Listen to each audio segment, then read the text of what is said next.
Harold Perkins will be lost for the season with a significant knee injury. We're not certain about the specifics relative to time and place for surgery.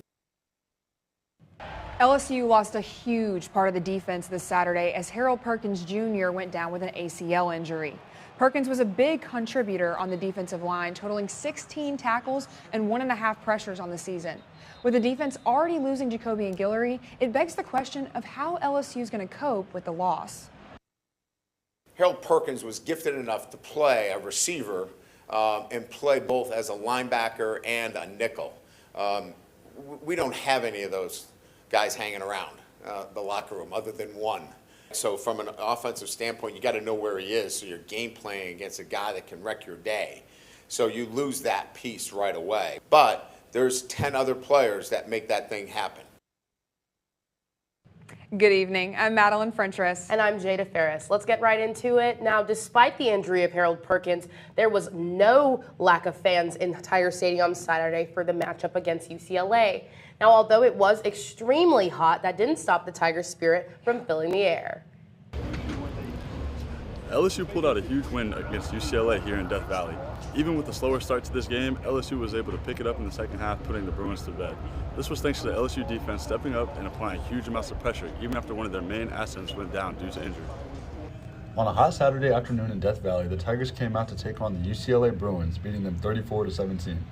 After coming off a very close win versus the South Carolina Gamecocks last week, it must have felt good to take such a commanding lead in this game. LSU fans have been waiting for the defense to find their footing and show that they can be dependable in times of need.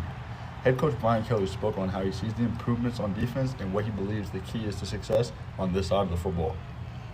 They executed the defenses that were called, and execution is attention to detail, doing your job. DYJ. Do your job. That's an acronym. DYJ. And they just, we need to do our job. And they did it in the second half. And if we just continue to do our job on defense in particular. Now, offensively, we had some key drops, right? I mean, we got to catch the football and we got to make, the timely calls offensively. We got to coach it. But doing our job on defense was the biggest difference from the first half to the second half. Although the Tigers came out on top against the Bruins, LSU lost one of their main defensive assets due to injury. Linebacker Harold Perkins went down in the third quarter with a torn ACL, which will keep him out for the remainder of the season. Tight end Mason Taylor told us what number 7 being hurt meant to the team.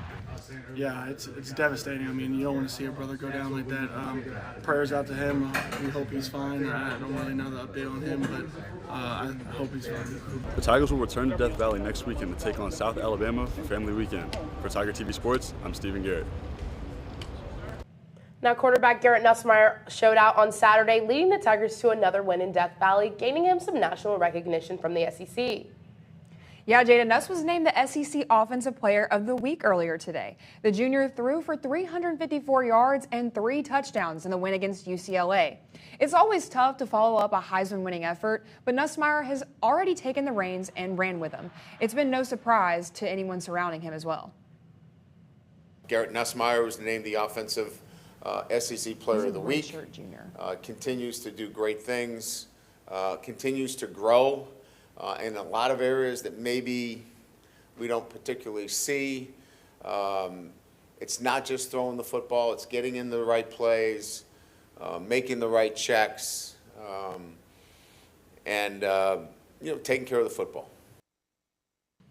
LSU women's basketball is back as they had their first open practice Monday afternoon with fans in attendance. The team will look very different than last season as the departures of Angel Reese and Haley Van Lith will test the depth of this team at its core.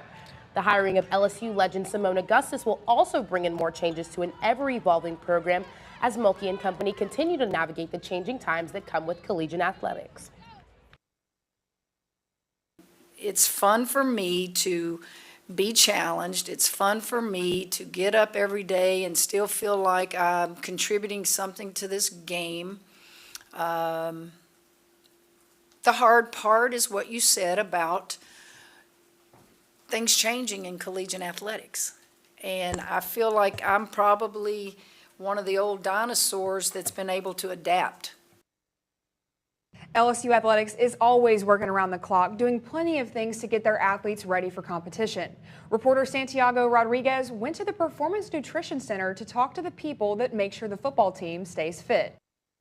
Behind every performance on the football field, there are hours of hard work backstage. Here at LSU, feeding the football team requires a combination of science, personalization, and coordination between players, dietitians, and chefs. Morgan Acosta joined the LSU football program in February of this year, now serving as the assistant performance dietitian for the Tigers. She has a tough task considering the size of the team and the complexity of having players with different needs. So right now we have 113 players, and it's really 113 different personalities. It's 113 different likes, dislikes, food allergies, metabolisms. Everyone is different. So it's about meeting them where they are and having a personal relationship with each player. There are some players who I can go up to and say, this is what should be on your plate, and they'll say, okay. But then there's some players who I need to talk a little more to and have time to buy in. So it's just about creating relationships, building that rapport, and knowing what their individual goals are. The coordination between chefs and dietitians becomes crucial, especially when the team is on the road. Michael Johnson, LSU's executive chef, explains how they are able to feed so many players on away games, making sure they have everything they need to succeed. So we send a chef with the dietitians and to go interact with the catering team in Ole Miss, in South Carolina, in Las Vegas this year, and interact with the chefs that are there to help maintain our standards of what expectations are, to make sure the food is being cooked safely. With personalized guidance from dietitians and chefs upholding the highest standards, the team guarantees that every player gets the nutrition they need to perform at their best. It's a very complex operation, but both Acosta and Johnson serve as key factors for the team's performance. Reporting from the Performance Nutrition Center, I'm Santiago Rodriguez, Tiger TV. Thanks, Santiago. Sounds like Johnson and his team are cooking it up in the kitchen so his players can cook the competition. After the break, we'll check out more behind-the-scenes action, so don't go anywhere.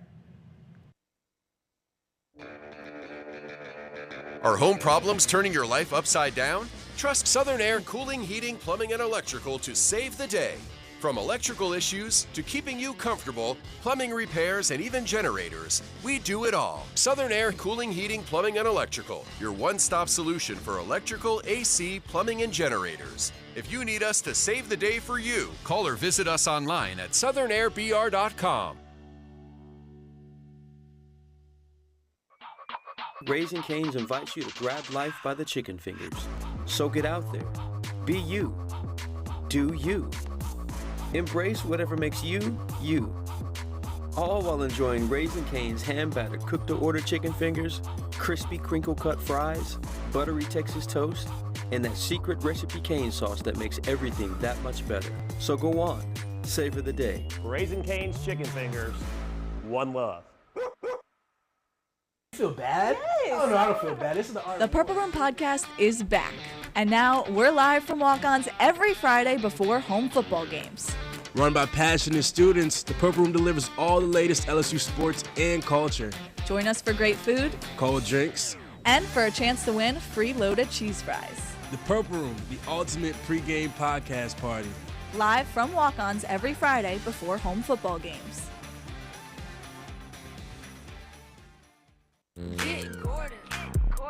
And get it done. Yeah, everybody know Gordon in a 225. He done link with Big Foe. He got buku ties, Ferrari sliding, flying in a new coupe ride. And every time I ride by, I see a brand new sign. I'm with Gordon. I know that he gon' get it done. Whether it's a big truck crash or a hit and run. Recovery funds, he fighting to get a ton. Mike Epps, man, we all about the Benjamin. Handling injuries, man, are you kidding me? Gordon McKernan, that's champion energy. Yeah, family man with a family plan. Get Gordon, he gon' fix it like a handyman. Get Gordon.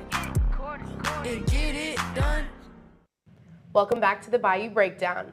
Now, for 65 years, the Golden Girls have danced alongside the Golden Band from Tigerland during LSU football games. Sports reporter Patricia Caputo spoke with the captain of the Golden Girls to learn about what goes into preparing the dance line for a game day. Oh, 1, 2, 3.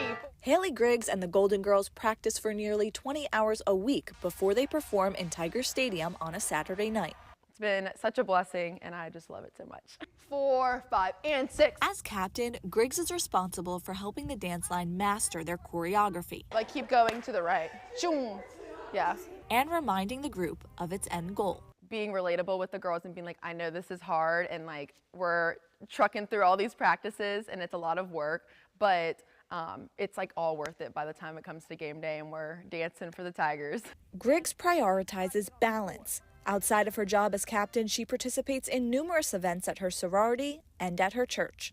I like to think of it as almost like I need my like physical, mental, and spiritual beings to be like in line, and if one's out of whack or one's going more than the other, then like I'm like a hot mess express. And 1, 2. She knows the importance of time management. After all, she's been a competitive dancer since she was 5 years old. Before the Baton Rouge native, the goal was always to dance for the purple and gold. I have just looked up to the Golden Girls, Tiger Band, anything LSU related, and I just like always knew I wanted to come here. Being able to represent a university that has meant so much to me growing up is just like so fulfilling. Which is why her favorite part of game day is interacting with the younger generation. It's just full circle and really awesome to be able to see these girls at such a young age looking up to us, because I know I was once in their shoes. Upon graduating in the spring, Griggs hopes to leave a part of her legacy with the team. As a captain, I want to leave the girls with just being like a positive like role model that can just, again, keep that motivation going strong even when it gets tough. Since 1959, captains like Griggs and the Golden Girls have used their love for dance and for the Tigers to help create the electric atmosphere that is Death Valley. Patricia Caputo for Tiger TV Sports. For all my LSU fans, you won't want to miss the Golden Girls when they take the field in Tiger Stadium on September 28th when LSU takes on South Alabama. Radio has long been a staple for sports fans, but what happens when an LSU team is having a rough season? Surprisingly, listenership, viewership, and clientele often remain strong. Reporter Gia Picarella has more on how one company continues to progress in an era where media consumption is constantly evolving. It can be misperceived that if Louisiana sports are performing negatively, so are local sport radio stations' viewership and sales. But this is far from the truth at Guarantee Media. No matter if the team is on a winning or losing streak, Guarantee Media has loyal viewers and clients. The whole idea also is the positioning of what we're selling. So we're saying you're being branded with LSU, and no matter if LSU is doing good or bad, people still are going to bleed purple and gold. This is not always the case. There have been certain instances where account executives can upsell packages to clients and viewership grows exponentially due to the successes in local sports. Or when I was here for Jade and Daniel's Heisman Trophy run, I mean, that was a good opportunity for us to upsell current clients, to send some of our talent out to New York, so they were able to get more spots in a high exposure area. That was a huge opportunity for them. I mean, my Saints channel on what we do on YouTube has quadrupled in views over the last 10 days because they've had 2 incredible weeks. It's that type of deal kind of sets things on fire, and we like that in the media business. Guarantee Media also ensures success by evolving with the trends of media consumption. They have a multi-platform strategy consisting of their radio station, 104.5 ESPN, YouTube, social media platforms such as X, and their new website, louisianasports.net, that ensures every fan has their preferred way to consume content. They believe that radio will always be around, but that it would be foolish to not progress with the times. I'm lucky here at Guarantee, and we've got some great leadership that have put us in a fantastic position moving forward, because it's not just radio. You see this studio that I'm sitting in right here. We use this every day for 8 hours for video content that goes into YouTube, and we put our full shows onto YouTube. And yeah, I think if you stand in one place and just dig your heels in, it's probably not the best way to go about any line of work, not just media. Radio remains a vital part of the sports experience and always will.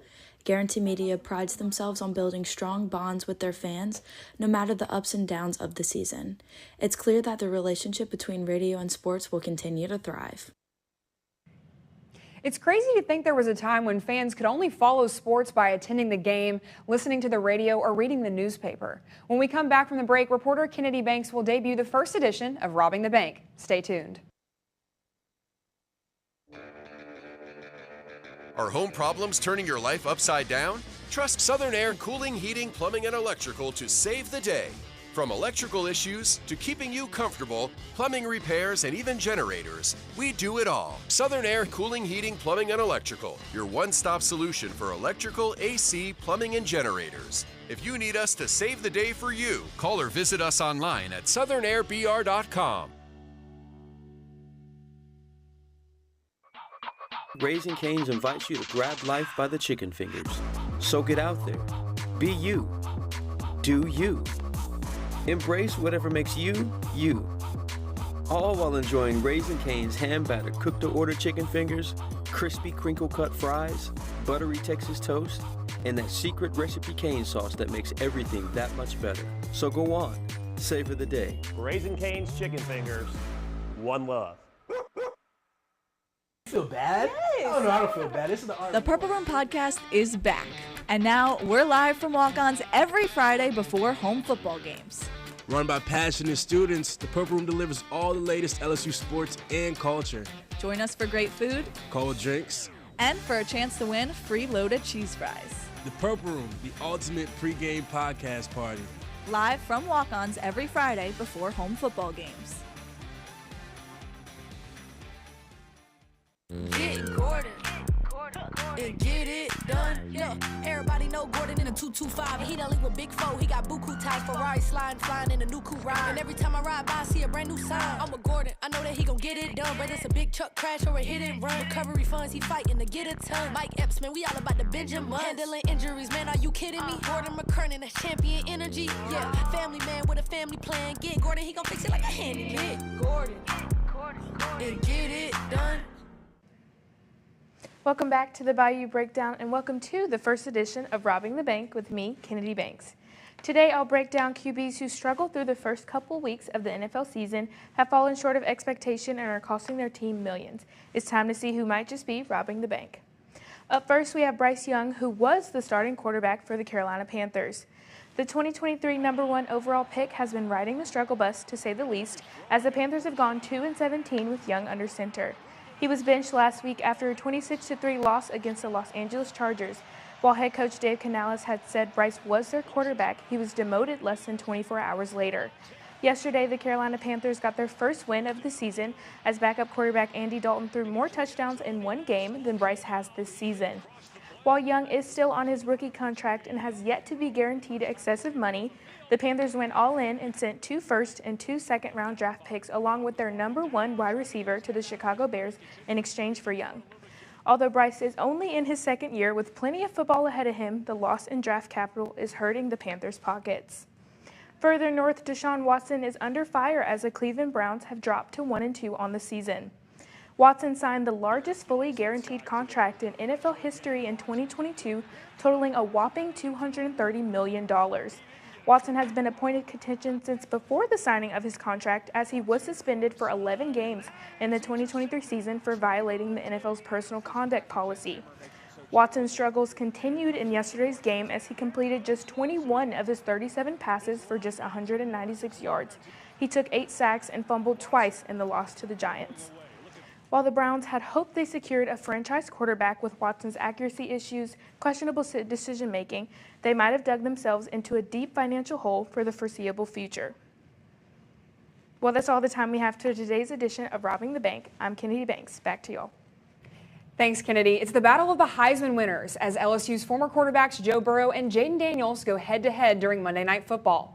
Burrow and Daniels are close in passing yards, with Daniels trailing Burrow by a mere 12 yards. The Commanders are 1-1 and the Bengals 0-2 after a devastating loss to the Chiefs last week. Burrow is looking to put a mark in the win column. This is the first time 2 Heisman winners from the same school face off on Monday Night Football. The game is at 7:15 Central on ABC. Well, that's all the time we have for tonight. I'm Madelyn Frentress. And I'm Jaida Farris. Have a great night.